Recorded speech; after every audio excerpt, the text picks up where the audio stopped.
નમસ્કાર, હું છું પ્રેરણા. આપ જોઈ રહ્યા છો ઇન્ડિયા ન્યૂઝ ગુજરાતનો ખાસ કાર્યક્રમ આપણું ગુજરાત. સમાચારના વિસ્તારથી વાત કરીએ તો કેશોદ શહેરના સોની બજારમાં આજે જીએસટી વિભાગ દ્વારા અચાનક દરોડા પાડવામાં આવતા સમગ્ર બજારમાં ભારે ફફડાટ વ્યાપી ગયો હતો.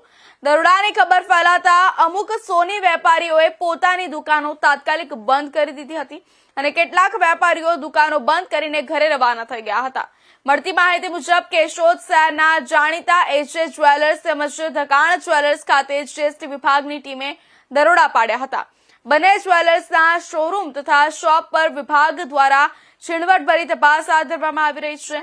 ખાતા વહી, બિલિંગ, સ્ટોક અને જીએસટી રિટર્ન સહિતના દસ્તાવેજોની વિગતવાર ચકાસણી કરવામાં આવી રહી હોવાનું જાણવા મળ્યું છે. જીએસટી વિભાગની કાર્યવાહીથી સોની બજારમાં દહેશતનો માહોલ સર્જાયો છે.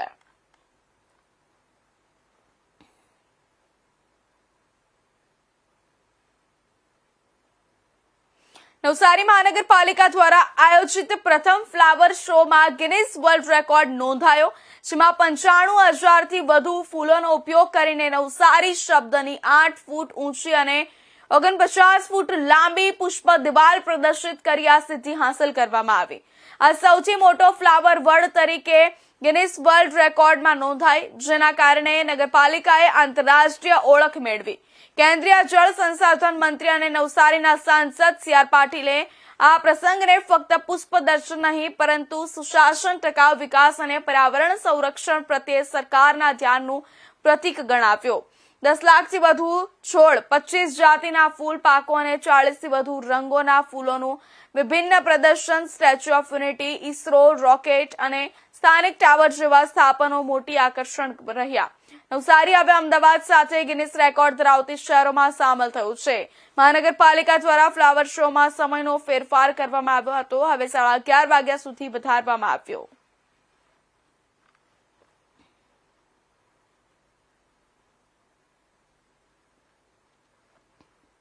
વડોદરા મહાનગરપાલિકાની પેવર બ્લોક નાખવાની કામગીરી ફરી એકવાર વિવાદમાં આવી છે.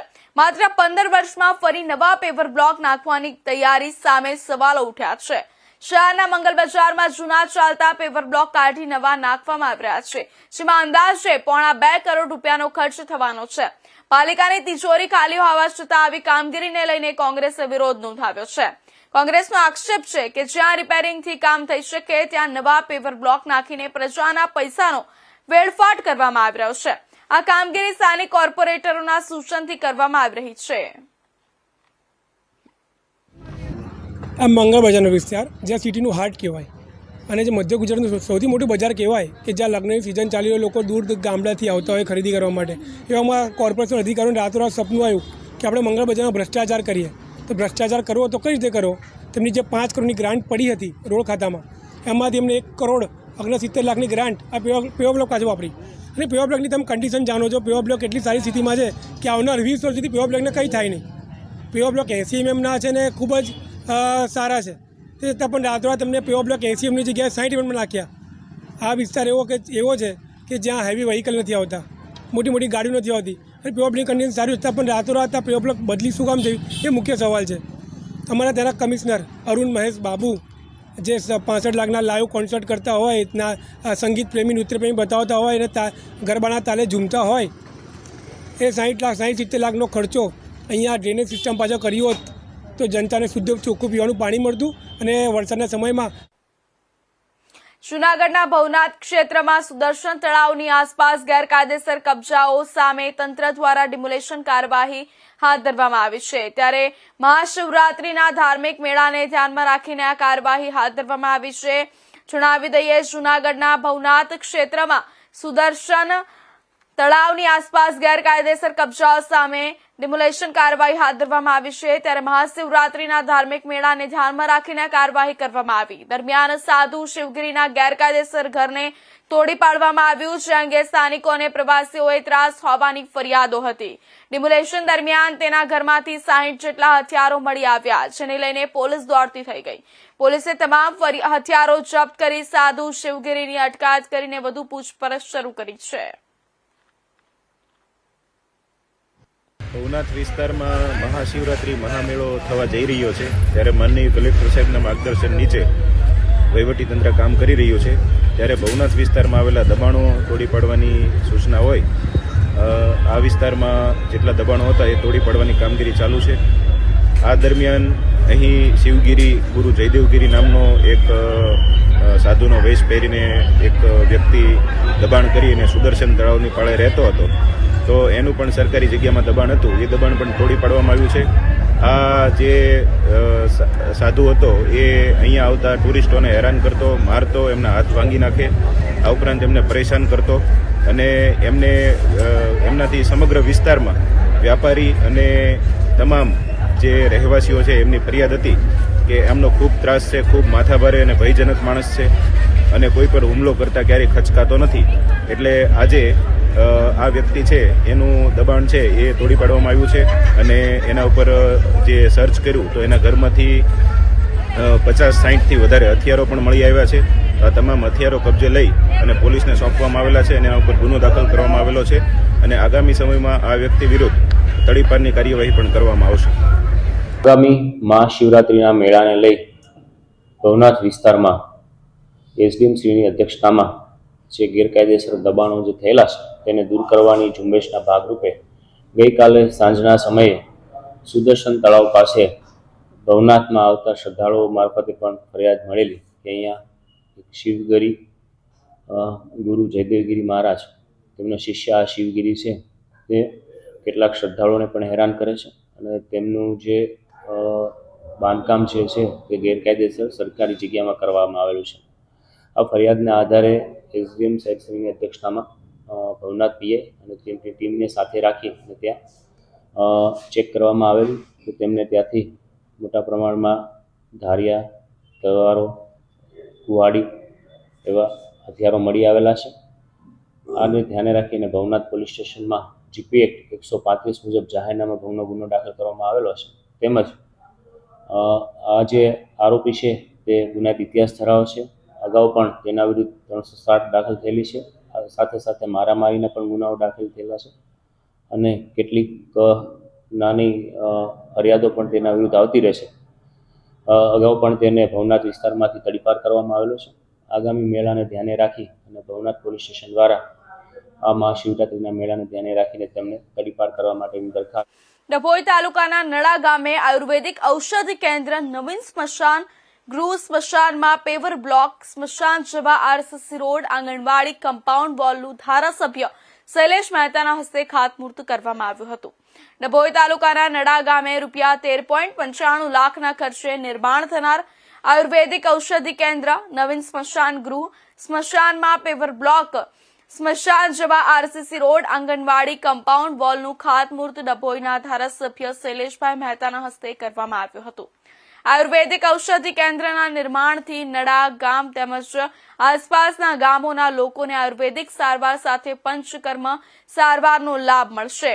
આ પ્રસંગે જિલ્લા પંચાયત પ્રમુખ વકીલ અશ્વિનભાઈ પટેલ, માલજી તાલુકા પંચાયત સદસ્ય ભાવેશભાઈ પટેલ સહિત ગામના આગેવાનો, કાર્યકરો અને ગ્રામજનો મોટી સંખ્યામાં ઉપસ્થિત રહ્યા હતા. નાણાં પંચ અને સ્ટેમ્પ ડ્યુટીની ગ્રાન્ટમાંથી આજે 14 લાખના ખર્ચે અહીંયા આયુર્વેદિક દવાખાનાનો ખાતમુહૂર્ત એટલે કે ભૂમિપૂજન કરવામાં આવ્યું છે. સાથે જ અહીંયાથી નડા ગામના સ્મશાન માટે નવીન સ્મશાન બનાવવા માટે 4 લાખ, 3 લાખ સ્મશાન ગૃહમાં પેવર બ્લોક બનાવવા માટે નાખવા માટે, સ્મશાનનો જવાનો રસ્તો છે એના 2 લાખ અને આંગણવાડીની કમ્પાઉન્ડ વોલ માટેના 2 લાખ કરીને 25 લાખ જેવી માતબર રકમનો આજે અહીંયા આગળ ખાતમુહૂર્તો કરવામાં આવ્યા છે. નડા ગામના તમામ લોકોને અભિનંદન આપું છું, શુભેચ્છા આપું છું. ઘણા વખતથી આ લોકોની માંગણી હતી અને અહીંયા તો જૂનું આયુર્વેદિક દવાખાનું 20 બેડનું હતું, ફરીવાર 20 બેડનું હોસ્પિટલ અહીંયા આગળ આયુર્વેદિક થાય એના માટે સરકારમાં રજૂઆત કરીને બીજા ફંડની પણ વ્યવસ્થા કરાવવામાં આવશે. વડોદરાની બરોડા ક્રિકેટ એસોસિએશન એટલે કે બીસીએની આવનારી ચૂંટણીને લઈને વિવાદ ઉભો થયો છે. 15 ફેબ્રુઆરીએ યોજાનારી બીસીએની ચૂંટણીનું સ્થળ બદલવાની માંગ સાથે સત્યમેવ જયતે ગ્રુપ અને રોયલ ગ્રુપ દ્વારા બીસીએના ઇલેક્શન ઓફિસર વરીશ સિન્હાને લેખિત આવેદન આપવામાં આવ્યું છે. ચૂંટણી ફ્રી એન્ડ ફેર રીતે યોજાય તે માટે બંને ગ્રુપ દ્વારા ગંભીર આક્ષેપો સાથે મહત્વપૂર્ણ માંગણીઓ કરવામાં આવી છે. વડોદરામાં બરોડા ક્રિકેટ એસોસિએશનની ચૂંટણીને લઈને રાજકીય અને સંગઠનાત્મક ગરમાવો જોવા મળી રહ્યો છે. આગામી 15 ફેબ્રુઆરીએ બીસીએની ચૂંટણી પ્રક્રિયા જ્યોતિ કંપની ખાતે આવેલા રામબાગમાં યોજાવાની છે, પરંતુ આ સ્થળને લઈને વિરોધ નોંધાવવામાં આવ્યો છે.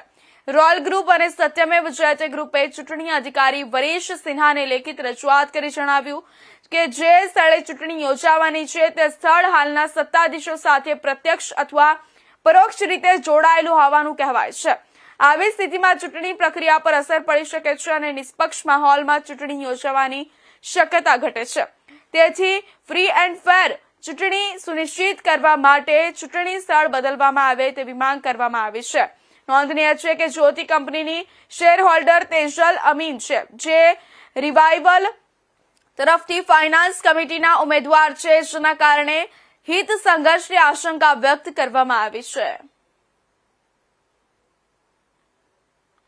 પ્રપોઝલ નતું આ તો એક તમે બી બધા આટલા બધા ઇલેક્શન કવર કરો છો, કોઈ દિવસ એવું સાંભળ્યું છે કે આજે ભાજપના કાર્યાલયમાં કમલમમાં ઇલેક્શન થાય?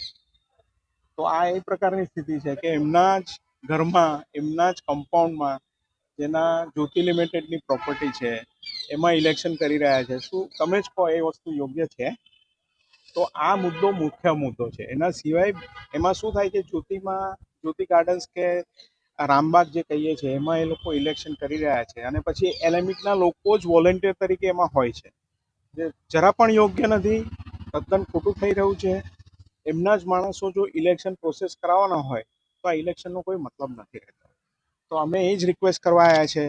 અહીંયા કોઈ સાંભળવાળું નથી, સીઈઓ પણ નથી, કોઈ ઇલેક્શનનો માણસ પણ નથી.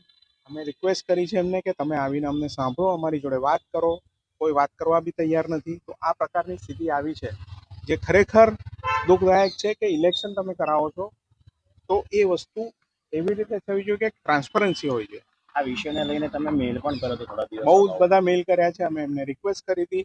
અને ગવર્મેન્ટ પાસે કેટલી બધી પ્રોપર્ટી છે. તમે ન્યુટ્રલ પ્લેસ શોધતા હો તો ગવર્મેન્ટની કોઈ પ્રોપર્ટી, MS યુનિવર્સિટી છે આપણી પાસે, તો એવું તો છે નહીં કે ભાઈ જગ્યા નહીં મળે. વડોદરા સિટીમાં બહુ બધી જગ્યા છે, કેમ ત્યાં જ કરવું છે ઇલેક્શન? વચ્ચે ઇલેક્શન પ્રોસેસ માટે જ્યારે દર્શન બેન્કર હાઈકોર્ટમાં ગયા, એક બાયસ માઇન્ડથી BCAના સત્તાધીશોએ નોટિફિકેશન જાહેર કર્યું, એ ચેલેન્જ કરવા માટે ગયા દર્શનભાઈ, ત્યારે આખી દલીલો સાંભળીને નામદાર હાઈકોર્ટને પણ એવું લાગ્યું હતું કે ફેર અને ટ્રાન્સપરન્સી BCA સત્તાધીશો પાસે નથી. એનું આ ઉત્તમ ઉદાહરણ છે કે એમણે જે કેન્ડિડેટ ઊભા છે તેજલ અમીનબેન, રાઈટ, એ પોતે પ્રમોટર છે જ્યોતિ લિમિટેડના. જ્યાં ઇલેક્શનનું સ્થળ છે એ પણ જ્યોતિ લિમિટેડનું એફિલેટેડ જગ્યા છે. બીજું એલેમ્બિકની જોડે છે. અત્યાર સુધીના અનુભવોમાં એલેમ્બિક ગ્રુપના જ એમ્પ્લોયીને ત્યાં આગળ વોલેન્ટિયર તરીકે રાખવામાં આવ્યા છે. ઇલેક્શન પ્રોસેસમાં ટ્રાન્સપરન્સી જેવું ન હોવાથી અમે વરેશ સિન્હા સાહેબને ઓલરેડી મેલ કર્યો છે. ઇલેક્શન પ્રોસેસ ચાલુ થઈ ગયો છે પણ વરેશ સિન્હા સાહેબ ક્યારે અહીંયા મળી નથી શકતા, એટલે અમારી રિક્વેસ્ટ હતી કે અમે પર્સનલી આવીને આપીએ.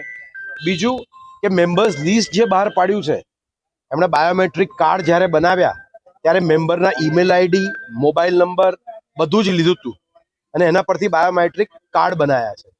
પણ જે લિસ્ટ 50 રૂપિયાના ભાવે આપવામાં આવ્યું એમાં ફોલ્ટી છે. જે લોકો ગુજરી ગયા છે એ લોકોને મેમ્બર તરીકે બતાવ્યા છે, એની જાણ કરીએ છીએ અમે. જે પરદેશ જતા રહ્યા છે એ લોકોની પણ જાણ કરીએ છીએ કે બોગસ વોટિંગ ના થાય. અને બહુ સૌથી મહત્વનું, બાયોમેટ્રિક કાર્ડ બનાવવાની સત્તા અત્યારે સત્તાધીશો પાસે છે, એનો ઉપયોગ એ લોકો ખોટી રીતે કરી શકે છે. એટલે અમે વરેશ સિન્હા સાહેબને એટલી જાણ કરવા માંગીએ છીએ, વિનંતી કરીએ છીએ કે બાયોમેટ્રિક કાર્ડની સાથે ગવર્મેન્ટ એપ્રુવડ જે કાર્ડ જે છે, ફોટો ID, આધાર કાર્ડ, લાયસન્સ, પાસપોર્ટ, ચૂંટણી કાર્ડ, એનો પણ આધાર લઈને વેરિફિકેશન કરવામાં આવે. એટલે ઘણા બધા મુદ્દાઓ પર અમે લોકો અહીંયા સાથે આવ્યા છે વરેશ સિન્હા સાહેબને રિક્વેસ્ટ મૂકવા કે આ જગ્યા બદલો, વોટર લિસ્ટને પ્રોપર તમે અપલોડ કરો, ટ્રાન્સપરન્ટ રહો. ટ્રાન્સપરન્સી જ મહત્વનો મુદ્દો કોન્સ્ટિટ્યુશનમાં લખ્યો છે. નામદાર હાઈકોર્ટે પણ કહ્યું છે કે ફેર એન્ડ ટ્રાન્સપરન્ટ ઇલેક્શન પ્રોસેસ થવો જોઈએ, જે અહીંયા દેખાઈ નથી રહ્યો. અને કદાચ એવું હશે કે વરેશ સિન્હા સાહેબને સત્તાધીશો, BCAના હાલના સત્તાધીશો મિસગાઈડ કરતા હશે. એટલે વરેશ સિન્હા સાહેબ હમણાં અમારા ધ્યાને આવ્યું છે કે 2 દિવસની અંદર પાછા આવવાના છે, ત્યારે અમે ફરીવાર મુલાકાત કરીશું, અમારી ફરીવાર રજૂઆત કરીશું. એટલું. નરસિંહ મહેતા સરોવરનું મુખ્યમંત્રી ભૂપેન્દ્ર પટેલના હસ્તે લોકાર્પણ કર્યા બાદ શહેરીજનો તેમજ પ્રવાસીઓ માટે ખુલ્લું મૂકવામાં આવતા મોડી સાંજે જૂનાગઢ શહેરના લોકો તેમજ બહાર ગામથી આવેલા પ્રવાસીઓ આ સરોવરને જોવા માટે ઉમટી પડ્યા હતા.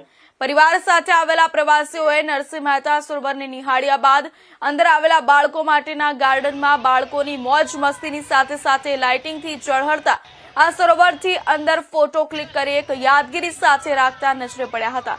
તો કેટલાક પ્રવાસીઓએ મીડિયાને પોતાના પ્રતિભાવો આપતા જણાવ્યું હતું કે જામનગરની અંદર આવેલા લખોટા તળાવ, અમદાવાદની અંદર આવેલા કાંકરિયા તળાવની જેમ જ અહીંયા પણ મહાનગરપાલિકા દ્વારા ખૂબ જ સારી વ્યવસ્થા ગોઠવવાની સાથે સાથે ઘણા સમયથી જે નરસિંહ મહેતા સરોવરને નવા રંગ સાથે જોવાની ઇતેજારી હતી તે આજે પૂર્ણ થઈ છે.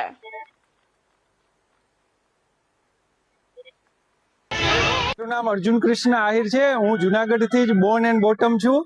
જુનાગઢ માટે એક આ નજરાણા સ્વરૂપ આજે 28મી જાન્યુઆરીએ માનનીય મુખ્યમંત્રી શ્રી દ્વારા જુનાગઢની શહેરની મધ્યમાં નરસિંહ મહેતા સરોવરનું રિનોવેશન કરી અને નવા રૂપ સાથે ખુલ્લું મૂકવામાં આવ્યું છે. આ એક ખૂબ જ આહલાદક વાતાવરણમાં મારી દીકરી સાથે અહીંયા વિઝિટ કરી. અહીંયા વોકિંગ ઝોન, વૃક્ષો, લાઇટિંગ અને નરસિંહ મહેતાની પૂર્ણ કદની મૂર્તિ, એમ્પી થિયેટર, ટાપુઓ, પુલ સહિતની સુવિધાઓ વિકસાવવામાં આવી છે. તે ખૂબ જ આનંદપૂર્ણ છે. અને મહાનગરમાં એક જ્યારે યોગ્ય બગીચો નહોતો ત્યારે મહાનગરપાલિકા કહી શકાય એવું આ નજરાણું આપણી સામે નરસિંહ મહેતા સરોવર રૂપે પ્રસ્તુત છે. ખાસ આ તકે હું લોકો અને સ્વયં હું પણ એનું ધ્યાન રાખીશ કે અહીંયા ક્યાંય કચરો ન ફેંકીએ, કોઈ પિચકારી ન ફેંકીએ અને અહીંના જે નીતિ નિયમો છે એને સરસ રીતે આપણે માણીએ. અહીંયા સારા સારા કાર્યક્રમો થાય એ પણ આનંદપૂર્ણ હશે ભવિષ્યમાં. સર, મારું નામ છે વોરા ભાવના. હું અહીં જુનાગઢમાં રહું છું ઘણા ટાઈમથી. પેલા હું લોકેશન હતું ને આપણે નરસિંહ મહેતા તળાવનું તમે જોઈ શકો છો. આજે ઓપનિંગ છે 29 તારીખે. આજે ભૂપેન્દ્ર પટેલે આપણું ઓપનિંગ કરેલું છે. આજે નવું વ્યૂ જોવા મળ્યું છે, આપણને નવું ડેકોરેશન જોવા મળ્યું છે, નવી પ્રકૃતિ જોવા મળી છે. આપણે જુનાગઢનો વિકાસ થયો છે એના માટે ખૂબ ખૂબ આભાર. આપણે એના માટે ધન્યવાદ. લોકોને કહેશું કે તમે ગમે ત્યાં પણ સિટીમાં રહેતા હોય છે, તમારે વડોદરા છે, અમદાવાદ છે, રાજકોટ છે, તમારે પણ ત્યાં તળાવ હશે, બધું હશે. અહીંયા ન્યૂ વ્યૂ છે, એના માટે તમારે એકવાર જુનાગઢ આવો અને આનો આનંદ માણો. જુનાગઢના છો, લાંબા સમયથી ઇંતજાર હતો નરસિંહ મહેતા સરોવર ખુલવાનો, શું કહેશો? બસ આજે ઇંતજાર હતો, આજે ઇંતજાર પૂરો થઈ ગયો છે. એના માટે અમને ખૂબ ખૂબ મસ્ત બધી વસ્તુ જોવા મળી છે, લાઇટિંગ જોવા મળી છે, પ્રકૃતિ જોવા મળી છે. આપણે નરસિંહ મહેતા તળાવની એમ હતી કે નહીં આપણે એક વસ્તુ કરીએ તો એના માટે મસ્ત બધું કરેલું છે ડેકોરેશન. હેલો, મારું નામ છે કવિતા વાસવાણી. હું સુરતની રહેવાસી છું. જુનાગઢ ફરવા માટે આવી છું, પણ અહીંનું આજે ઓપનિંગનું જોઈને આ સ્થળની નરસિંહ મહેતાની મુલાકાત લેવા આવી અને જોઈને બહુ જ આનંદ થયો. બહુ જ સરસ લાઇટિંગ, એના સાથે સ્વચ્છતા અને જેટલું એમને આપણને ઇંતજાર કરી રહ્યું હતું એટલી જ સરસ ગિફ્ટ આપી છે. હવે આપણી જુનાગઢની પ્રજા ઉપર ડિપેન્ડ છે કે આપણે આપેલી આ ગિફ્ટનું આપણે કેટલી જાળવણી કરીએ છીએ. સૌથી મોટી વાત એ છે કે આ આપણને જાળવવાનું છે, કારણ કે આટલી સરસ સૌંદર્યની નજીક અને આપણા સેહત માટે, ફરવા માટે બધું આપણને નરેન્દ્ર મોદી સરે આપ્યું છે, પણ આની જાળવણી કરવાની આપણની જુનાગઢની પ્રજાના હાથમાં છે. તો એ પેલું આપણું ફરજ આવે છે કે આને મેન્ટેન કરી રાખશું. આના માટે બધા પ્રજાવાસીઓ ધ્યાન રાખે. સુરતના દસ્તાન ખાતે એનસીબીના દરોડાનો મામલો સામે આવ્યો છે. એનસીબીએ દસ્તાન રેસીડેન્સીમાં દરોડા પાડ્યા. 3 આરોપી સાથે એક ફોર્ચ્યુનર પણ જપ્ત કરી છે. 7.7 કરોડ રૂપિયાનું ડ્રગ્સ સાથે અફીણ અને લાખોની રોકડ રકમ પણ મળી આવી છે. બેંગ્લોર ખાતેથી ડ્રગ્સ રાજસ્થાન લઈ જવાનો પ્લાન હતો. આરોપીને એનસીબીની ટીમ ધુલિયા નજીકથી પીછો કરતી હોવાની ગંધ આવી હતી, જેથી 3 આરોપીઓ ભાગીને પલસાણાના દસ્તાન ખાતે રોકાયા હતા. જોકે રાજસ્થાન પહોંચતા પહેલા જ પલસાણામાં એનસીબીએ દબોચી લીધા છે. ઉપરાંત એનસીબીએ ઝડપાયેલા 3 આરોપીઓ બિશ્નોઈ ગેંગના હોવાનું અનુમાન છે.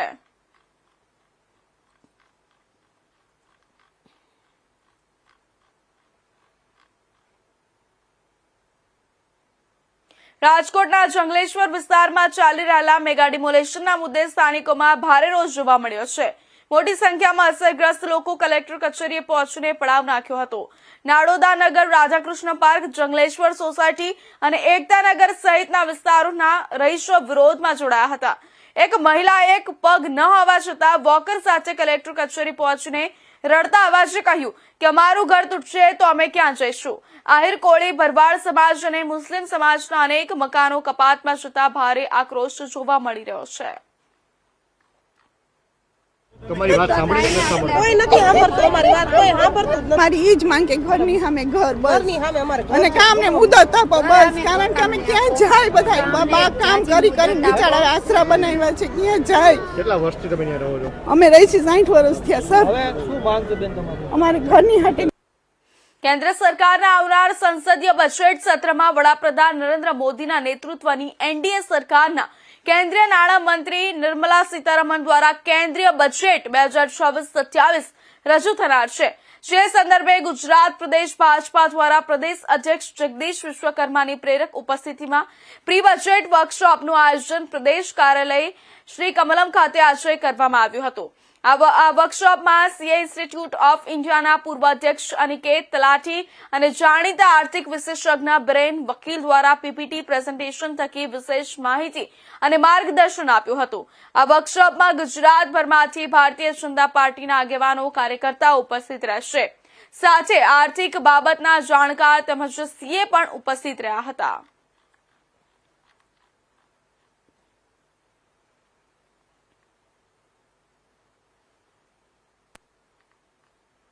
ડાંગ જિલ્લાના મુખ્ય મથક આહવા ખાતે આવેલી આશ્રમ શાળામાં માનવતા અને શિક્ષણ જગતને લજવતી ઘટના પ્રકાશમાં આવી છે. અહીં ભોગ બનનાર 15 વર્ષીય બાળકીની માતાએ પોલીસ સ્ટેશનમાં ફરિયાદ આપતા આશ્રમ શાળાના મહિલા પ્રમુખ જાગૃતિબેન નાયકના પતિ પ્રફુલ નાયકની ધરપકડ કરવામાં આવી. ફરિયાદ મુજબ આશ્રમમાં અભ્યાસ કરતી 15 વર્ષીય સગીર વયની વિદ્યાર્થીની સાથે 7 થી 8 દિવસ પહેલા આશ્રમમાં રસોઈ કામ કરતી સોનલબેન નામની મહિલાએ ભોગ બનનાર સગીરાને રસોડામાં કામ છે તેમ કહી વિશ્વાસમાં લઈને બોલાવી હતી. ત્યારબાદ સોનલબેને આ માસૂમ દીકરીને પાણીના ગ્લાસમાં કોઈ નશીલી કે કેફી વસ્તુ ભેળવીને પીવડાવી દીધી હતી. કેફી પીણું પીધા બાદ સગીરા બેભાન જેવી અવસ્થામાં આવી ગઈ હતી, જેનો લાભ ઉઠાવી આરોપી પ્રફુલ નાયક તેને ઉચકીને પોતાના રૂમમાં લઈ ગયા હતા. ત્યાં સગીરાની લાચારીનો ફાયદો ઉઠાવી પ્રફુલ નાયકે તેની સાથે બળજબરીપૂર્વક શારીરિક સંબંધ બાંધ્યો હતો. બાળકીએ ઘટના તેની માતાને કરતા તેઓ આશ્રમમાં આવીને દીકરી સાથે વાત કરી હતી, જ્યાં ભોગ બનનારે સમગ્ર માહિતી આપતા આખરે તેની માતાએ આરોપી પ્રફુલભાઈ નાયક અને તેને કૃત્યમાં મદદ કરનાર રસોઈ બનાવનાર સોનલબેન વિરુદ્ધ દુષ્કર્મ અને પોક્સો હેઠળ ગુનો દાખલ કરી આરોપી પ્રફુલ નાયકની ધરપકડ કરવામાં આવી છે. કાલે આવા પોલીસ સ્ટેશનમાં એક પોક્સોની ફરિયાદ દાખલ કરવામાં આવી હતી. આ ફરિયાદમાં ડાંગ સ્વરાજ આશ્રમમાં ભણતી એક 15 વર્ષની છોકરીની સાથે રેપની ફરિયાદ એમની માતા દ્વારા આપવામાં આવી છે અને એમાં એમના જ ટ્રસ્ટી દ્વારા ભોગ બનનાર ઉપર રેપ કરવામાં આવ્યું છે. આવી ફરિયાદ એમની માતા દ્વારા આપવામાં આવી છે અને એમાં બીએનએસની કલમ 64, 65 અને 123 મુજબ અને સાથે સાથે એટ્રોસિટીની કલમ પણ એમાં એડ થઈ છે. અને એમાં તરત જ મેઇન આરોપી જો છે એમની ધરપકડ કાલે રાત્રે કરવામાં આવી છે અને બીજા આરોપીની ધરપકડની કાર્યવાહી અત્યારે ચાલુ છે. આ કેસમાં જો તપાસ છે હાલે ડીવાયએસપી SC/ST સેલ પાસે છે અને આ તપાસમાં અત્યારે FIR દાખલ અને ધરપકડની કાર્યવાહીની સાથે મેડિકલની કાર્યવાહી પણ ચાલુમાં છે અને આમાં કડકથી કડક સજા જો આરોપીને મળે આવી કાર્યવાહી કરવામાં આવશે અને કોઈ પણ નાની દીકરી સાથે આ કોઈ બનાવ બને તો એ બહુ ગંભીર બાબત છે અને એમાં બહુ સિરિયસલી તપાસ કરવામાં આવશે. અને બીજા કોઈ સાથે પણ આ બનાવ બન્યો છે કે નહીં, કેમ કે ડાંગ સ્વરાજ આશ્રમમાં બીજી પણ વધારે દીકરીઓ ભણે છે, એની પણ તપાસ કરવામાં આવશે. જય હિન્દ.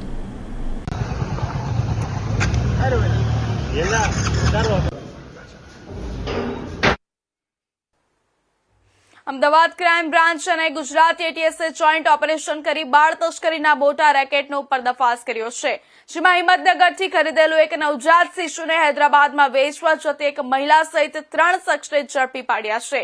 મહત્વનું છે કે અત્યારે નવજાત શિશુની સંભાળ માટે આરોગ્ય અધિકારીને સોંપવામાં આવ્યું છે. હિંમતનગર પાસે મુન્નુ નામના વ્યક્તિ પાસેથી નવજાત શિશુ 3,60,000 ખરીદ્યું હતું. ગુજરાત ATSને બાતમી મળી હતી કે જે ગઈકાલે 28 જાન્યુઆરીના રોજ અમદાવાદ ક્રાઇમ બ્રાન્ચ સાથે શેર કરવામાં આવી હતી. જે બાદ ક્રાઇમ બ્રાન્ચની ટીમે અમદાવાદ એરપોર્ટની બાઉન્ડ્રી વોલ નજીક આવેલા કોતલપુર પમ્પિંગ સ્ટેશન નજીક વોચ ગોઠવી હતી. આ દરમિયાન હિંમતનગરથી એરપોર્ટ તરફ આવી રહેલી અર્ટિગા કારને અટકાવવામાં આવી હતી. ગઈકાલે anti terrorist squad Ahmedabad Gujarat રાજ્યને એક બાતમી મળેલી કે એક બાળ તસ્કરી કરતી ટોળકી એક બાળકને મેળવી અને પછી અમદાવાદ તરફ આવી રહેલા છે અને એ લોકો આ બાળકને હૈદરાબાદ ખાતે આપનાર છે. આ જે મળેલ બાતમી જે છે એ અમદાવાદ ક્રાઇમ બ્રાન્ચને આપવામાં આવેલી અને આ બાતમી અનુસંધાને અમદાવાદ ક્રાઇમ બ્રાન્ચની ટીમ દ્વારા સર્વેલન્સ ગોઠવવામાં આવેલું અને એ સર્વેલન્સ દરમિયાન જે વિગત મળેલી હતી આ જે બનાવ સંબંધે એ અંગે એક અર્ટિગા કારમાંથી 3 આરોપી અને એક 15 દિવસના બાળકનું એને એક બચાવવામાં આવેલા છે. તો આ હતા અત્યાર સુધીના મહત્વના સમાચાર. વધુ સમાચાર માટે જોતા રહેજો ઇન્ડિયા ન્યૂઝ ગુજરાત.